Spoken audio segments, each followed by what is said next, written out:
Bueno, buenas tardes a todos. Primeramente agradecerles por la participación. Se nota que hay mucha importancia sobre el tema, sobre la charla, así que primeramente agradecerles por la participación, por estar en este espacio y por otro lado agradecerles también a los disertantes que nos dan un poco de su tiempo y aportan a estos espacios de construcción, así que agradecemos al especialista, abogado, profesor Esteban Locina y al delegado de INADI de Misiones, abogado Mariano Antonio, profesor también de la facultad. Así que gracias a todos los participantes, también a los docentes que aportan desde sus cátedras que están presentes acá hoy. Bueno, primeramente vamos a hacer una breve introducción sobre la importancia de este tema.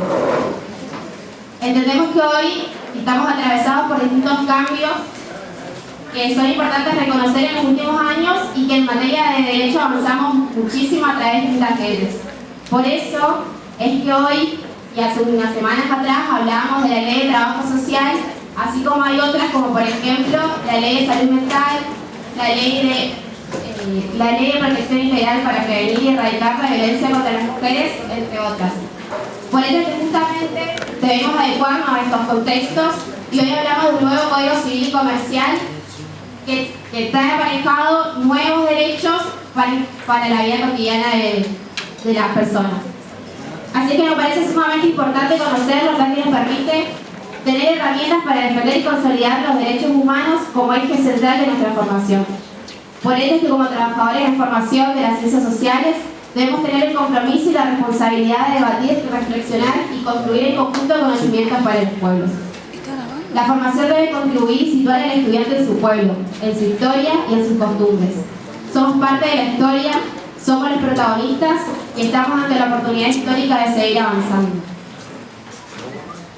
Entonces, a partir de esto, queremos debatir, reflexionar, adecuarnos a los contextos para que de nuestra formación profesional producir conocimientos y aportar a los pueblos. Así es que bueno, pasamos la palabra al delegado del INADI, Mariano Antonio, como ya lo nombramos. Bien, gracias. Bueno, es bueno discutir en un ámbito como el de la Facultad de Humanidades los alcances y la significancia que tiene en nuestra cotidianidad una nueva normativa como es el Código Civil argentino. Ahora bien, ¿por qué digo que es interesante discutirlo acá? Porque generalmente el debate se suele dar en los espacios vinculados al mundo del derecho. La particularidad que tiene esta norma, que vamos a empezar a discutirla en estos espacios, es que tiene influencia en la cotidianidad de nuestras relaciones, en la cotidianidad de nuestra vida. Y esa influencia o ese impacto que tiene en nuestra vida lo tiene sobre nosotros, querramos o no querramos. Imagínense que el Código Civil, que vamos a tratar de ir compartiendo hoy las primeras perspectivas, y este mismo Código Civil desde 1871 nos dice nada más y nada menos que desde cuándo comenzamos a ser personas.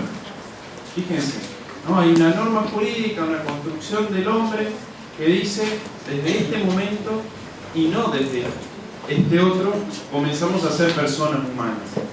Pero a su vez este código nada más y nada menos se mete en todo lo que hace a nuestras relaciones, si se quiere, más íntimas. Establece cómo construimos un vínculo familiar, establece los relacionamientos entre los adultos de ese grupo familiar y los niños y niñas de ese contexto. Se mete inclusive con nuestros temas vinculados a nuestra capacidad de derechos, hasta dónde podemos hacer tal cosa y hasta dónde no podemos hacer. Se mete y marca diferencias entre ser un adolescente, ser un niño o ser un adulto. Se mete en cuestiones vinculadas a los patrimonios familiares. ¿Quién lleva qué a cada una de las unidades familiares? Si puedo resolver, por ejemplo, si deseo juntarme con alguien, si llevo todo mi patrimonio o dejo algo afuera. Se mete en nuestras relaciones contractuales, en las vinculaciones de alquileres, en nuestras vinculaciones de contratos comerciales de las distintas ideas que ustedes puedan tener de qué es el comercio.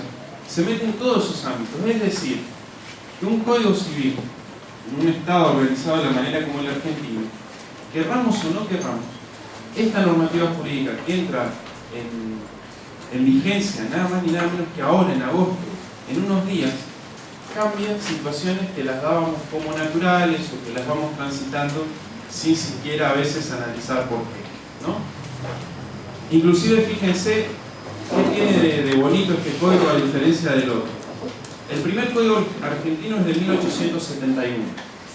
Entonces, en ese momento se definían las construcciones familiares. Ustedes, y acá viene la primera pregunta que es bastante sencilla, ¿ustedes creen que en 1871 las familias eran igual que ahora? Claro que no, ¿no es cierto? ¿Y qué ideario de familia había en 1871? Nos podemos imaginar que había. ¿Cómo? A ver. Papá, mamá. Claro, y unos hijos que si tenían características de mejor si eran varón y mujer, ¿no? Entonces estaba resuelto el combo. Y el Estado proponía ese tipo de familia como una organización adecuada a lo que entendían que debía ser una sociedad deseada, ¿no? Quiénes la podían integrar, quiénes no. Inclusive fíjense hasta dónde se metía el Estado, que decía, ustedes deciden una vinculación de estas características, conforman una familia y no se pueden separar nunca más. Se lleven mal, se maltraten, hay alguien que someta a otro, le humille, etc. Van a tener que seguir así porque para nosotros, Estado, es sumamente importante que esta unidad familiar se mantenga hasta el final de sus días, a cualquier costo. Obviamente, en 1871 a hoy hubieron cambios, hubieron procesos, hubieron discusiones que para ir achicándolos al tiempo de hoy, podemos decir, por ejemplo, una modificación a ese Código Civil de 1871, en el año 85, dice, bueno, vamos a incorporar una nueva discusión, vamos a permitir que esta decisión que se tomó hace X cantidad de años permita hacer que se disuelva. Y ahí incorpora, por ejemplo, estructuras como el divorcio, también modifica el régimen de patria potestad. Y ustedes dirán, y a ver, ¿es importante modificar? Y claro que sí. ¿Quiénes eran antes los dueños de los niños y las niñas? El padre. El padre era el que decidía todo en relación a ese niño o esa niña. Y la madre, nada.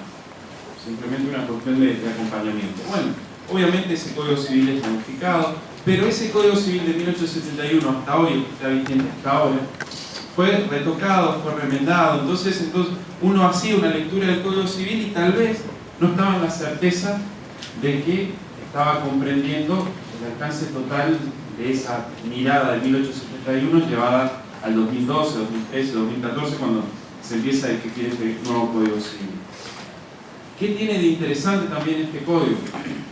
Que fue redactado, el actual ahora que entra en vigencia en agosto, de una manera que intenta ser lo más sencilla posible. Cualquiera sin un acercamiento al mundo del derecho empieza a leer, por ejemplo, desde cuándo comienza a considerarse a la persona humana y titular de derechos, uno lo lee y es una redacción literal. Por ejemplo, habla desde el momento de la concepción. Después se discute a ver qué es la concepción o no.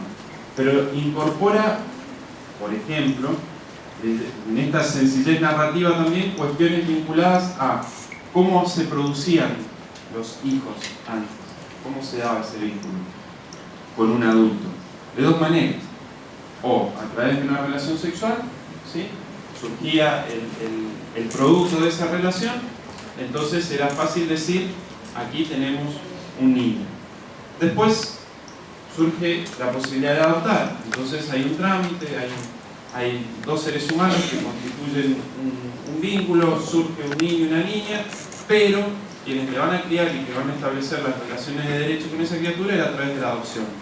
Pero ahora ya hay otra nueva dimensión de cómo se concibe y es un vínculo que tiene que ver, por ejemplo, con la fertilización asistida. Este Código Civil también se mete en esos territorios. Y fíjense, imaginémonos este posible caso. Papá, mamá, casados legalmente, ¿sí? El padre, el semen no le resulta útil para procrear, entonces contactan a un tercero que ofrece su semen para que sea implantado en el vientre de esa mujer. nace la criatura, y entonces una pregunta habitual con estos nuevos avances científicos era: ¿y quién es el padre? A ver, ¿quién se imagina que es el padre? Tenemos un hombre casado con una mujer, ¿sí? Que su semen no es apto, entonces contactan a un tercero, dona su semen, nace la criatura. Nace la criatura, ¿quién es el padre de esta criatura? ¿Quién? El que le cría. Y si le hace un ADN al nuevo padre, al padre que dio el semen. Bueno, a ver. Estos misterios que ustedes están planteándose y a ver a quién le toca y cómo no, y si después le reclama alimentos, etc., este Código Civil lo resuelve. ¿Y de qué manera lo resuelve? Para que tengamos un avance de lo interesante que resulta esta normativa. Lo resuelve a través de lo que llama voluntad procreacional. El que adopta, obviamente no es el biológico, el padre biológico, pero tiene una voluntad de ser padre o de ser madre. Lo mismo hoy en las relaciones de matrimonio igualitarios, ¿no? Las mujeres, ¿qué necesitan para ser madre? Semen. ¿De dónde proviene ese semen? Va a venir de un tercero, ajeno a la relación, pero no cabe duda que el vínculo afectivo y las relaciones de derecho van a estar establecidas entre esas dos mujeres y ese niño o niña que viene al mundo. Todo eso lo resuelve el Código Civil. Entonces, si empezamos desde ahí, tiene una incidencia relevante para una facultad de ciencias humanas y sociales como es esta. Porque ustedes se van a encontrar con estos desafíos y con estas indagaciones de qué hacer, y tal vez se encuentran con un adolescente que les cuenta: sí, me contaron ahora que fue inseminado y quiero saber quién es mi padre biológico, porque capaz que camino igual que él, yo soy igual que él, y anda a saber si tiene bienes. Bueno, si tenés todos esos intereses, el Código Civil no le dice al que donó el semen: che, guarda que en 15 años ahí viene el muchachito y te dice: vamos a media con los bienes porque, bueno, ¿no? Bueno, el Código Civil dice no, le da también una serie de estructuras o maneras de resolver a este que colaboró en una relación biológica de la cual lo único que quería hacer era donar el semen, ¿sí? Entonces, esto que parece, tal vez ustedes dirán: bueno, ¿y cuándo viene la parte del derecho? Todo esto, tan sencillo y tan humano, lo resuelve el Código Civil. Una pregunta también interesante, para después ir ya entrando puntualmente a cada uno de los artículos, es: ¿este código es una creación de un grupo de intelectuales argentinos que han sido brillantes y que de golpe han dicho: hay un montón de cosas que no están claras, vamos a resolverlas? Y la verdad que no es así. Este código es consecuencia de una serie de compromisos que los estados que están enmarcados en un compromiso bastante serio con la vigencia internacional de los derechos humanos han dicho: no podemos seguir teniendo una mirada autoritaria y exclusivamente estatal de cómo se resuelven este tipo de problemáticas, sino que tenemos que resolver en el marco de los tratados internacionales de derechos humanos. ¿Qué quiere decir esto? Tal vez la matriz cultural, social, la dinámica económica, etc., de la Argentina, del Brasil, de Irlanda, de Canadá, de Panamá, etc., no sea igual, ¿no? Evidentemente, quien ha tenido la oportunidad de viajar sabe que cada país donde va se va a encontrar con otras dimensiones sociales y culturales. Pero hay un estándar internacional que la comunidad internacional ha dicho: esto, no importa de qué país se venga, de qué cultura se venga, con qué tradiciones se venga, deben ser indeclinables, nada más ni nada menos que para todos los seres humanos, y es obligación de los estados, contienen a esos seres humanos, comprometerse a respetarlos y cumplirlos, ¿sí? Y hay estos tratados internacionales de derechos humanos que tienen una vigencia muchísimo más importante en la Argentina desde el año 94, que se modifica nuestra Constitución Nacional e incorporamos un montón de tratados internacionales, tiene impacto en nuestras vidas cotidianas, aunque no lo sepamos. Hay muchas políticas públicas que se toman como ejes a seguir, no simplemente porque un Estado les parezca simpático, sino porque hay recomendaciones internacionales de seguir ese camino o tomar esa decisión. Tal vez en la Argentina nos falta un poco de cultura en relación a qué está pasando por fuera de la Argentina y cuáles son las consecuencias de ese afuera de la Argentina. Por ejemplo, todo lo que es el aborto no punible, la práctica de efectuar una interrupción ante una mujer que ha sido víctima de violación, ¿sí? Si bien ha quedado remarcado en la Argentina, que ha sido una decisión de la Corte Suprema de Justicia de la Nación, la Corte Suprema en sus decisiones dice: el Comité Internacional de Derechos del Niño, la Comisión Interamericana de Derechos Humanos nos está diciendo que en el caso de una mujer víctima de violación, tenemos que tomar una decisión que es el de interrumpir este embarazo. Entonces hay consecuencias internacionales que tienen repercusiones en la cotidianidad de nuestro trabajo, quienes hacemos las relaciones sociales un objetivo, ¿no? Entonces, este Código Civil viene a registrar todos esos cambios. Por ejemplo, cuando dice persona humana se es desde el momento de la concepción, hubo una discusión en la Corte Interamericana de Derechos Humanos a ver qué significa esto de la concepción. ¿Desde cuándo? ¿No? El Código Civil recepta esa postura, que es la que tienen los tratados internacionales de derechos humanos, pero ahora hay que preguntarse esto, que es un caso resuelto en una problemática de Costa Rica. ¿Cuándo es el momento de la concepción? Si yo tengo acá un poco de semen y acá un poco de óvulos, los junto en un frasco, los bato, se mezclan, ya está. ¿Tenemos ahí persona humana?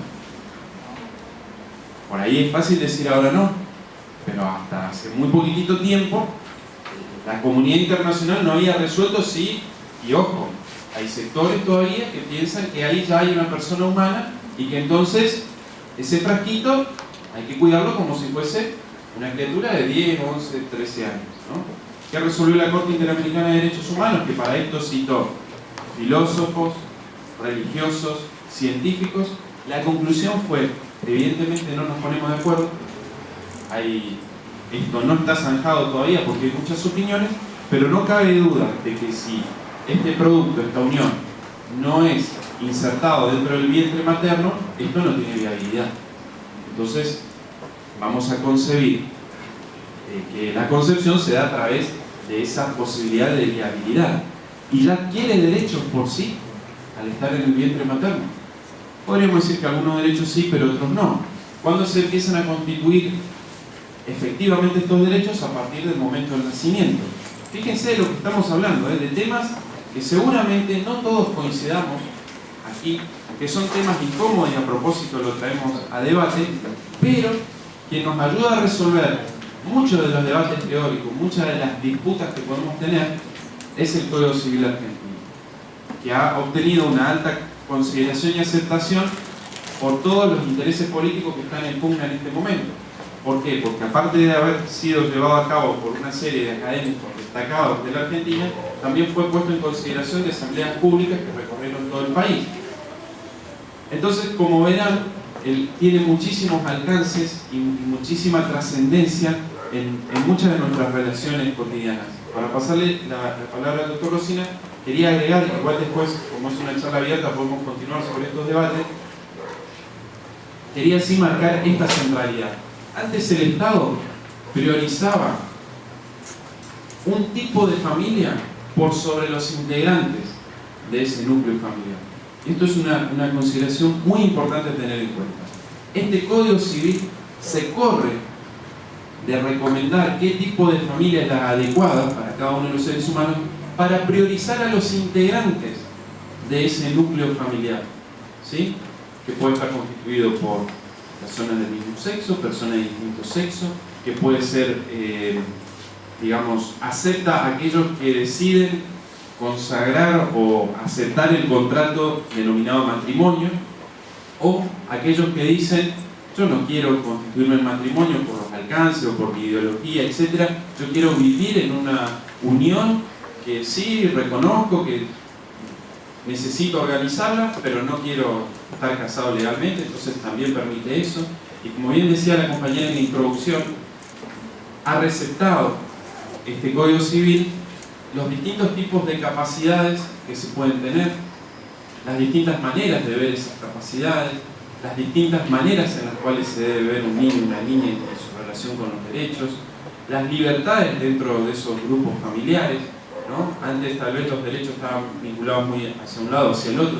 La posibilidad de divorciar. Fíjense que hasta hoy en día, quien se tenga que divorciar, a veces la ley le pedía, por ejemplo, desde el momento que te casaste, son 2 o 3 años, 3 años, antes no te puedes divorciar. Entonces, tenés que aguantar. Eso te propone el Estado hasta ahora, ¿no? Vos te casaste a los 15 días, ¿alguno de los dos le empezó a pegar al otro? ¿O empezó a andar con una tercera persona? Rompiendo el pacto que yo había convenido, ¿no? Si era de fidelidad. Entonces el Estado te decía, no, aguantá 3 años, porque confiamos en ustedes. Hoy te dice, no, te casaste y al otro día te faltó el respeto, te golpeó, te humilló, no sé, no te gustó lo que pasó esa noche, y bueno,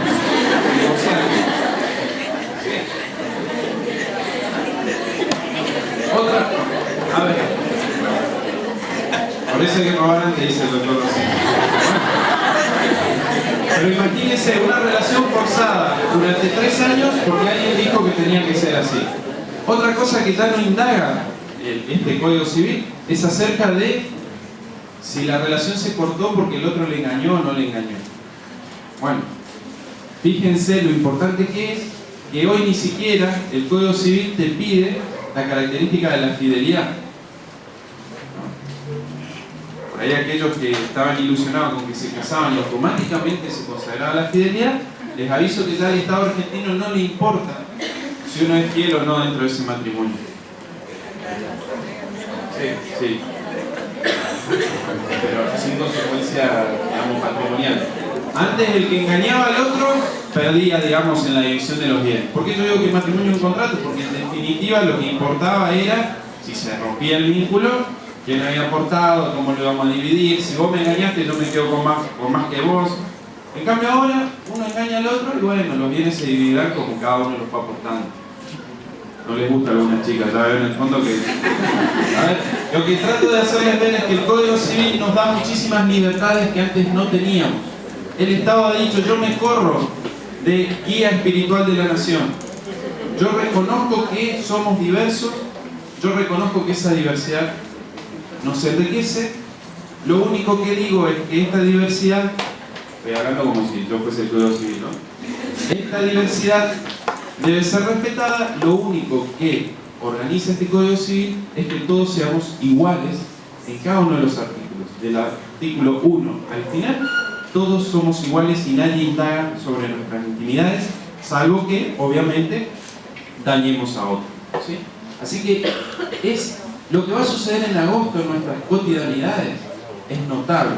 Y ni hablar, mire, uno se entusiasma y seguiría por muchísimo más, ¿no? Pero el doctor Rosina lo va a precisar también un poco más. Pero imagínense estas nuevas familias que yo voy con 4 hijos y mi nueva pareja con la cual estoy enamorado viene con 3. Ya somos 7 en la casa.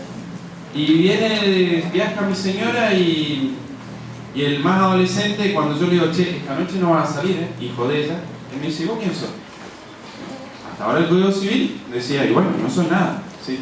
¿Y qué pasa con esas relaciones o familias que están hace 50 años y que la mujer nunca trabajó, nunca aportó nada y se produce esa separación? Ahora lo vamos a hablar, pero ¿qué pasa? Obviamente, ya con lo que vos estás presentando es bastante injusto que la mujer se quede sin nada, ¿no? Bueno, eso lo puede... Eso hay que separarse después del 1 de agosto y ahí va a tener... Pero... Fíjense, ¿no? O sea, lo que plantea la compañera es muy sencillo. El Código Civil hasta ahora dice, bueno, no trabajaste, no aportaste nada, te quedas sin nada. Está bien. ¿Qué ha pasado en el camino? Muchos jueces han dicho, esto es injusto, no vamos a ponerle esta mirada. Fuiste 50 años, estuviste dentro de la casa, no es que no aportaste, fuiste la gerenta del hogar. Y esto tiene un costo, y esto tiene... Entonces, los jueces resolvían otorgarle derechos a esa mujer. Esa situación injusta, el Código Civil dice, no, de ninguna manera, no es así, tenemos que resolverlo. Entonces, ¿qué receta nuestro Código Civil? La experiencia de años de convivencia, y dice, es necesario organizarlo. Esto último que les decía de los adolescentes. Entonces se fue la mujer y le dice, bueno, no, ¿por qué te voy a hacer caso a vos? Vos sos novio de mi mamá, no sos mi papá, ¿no? Un caso que puede suceder o no. Bueno, el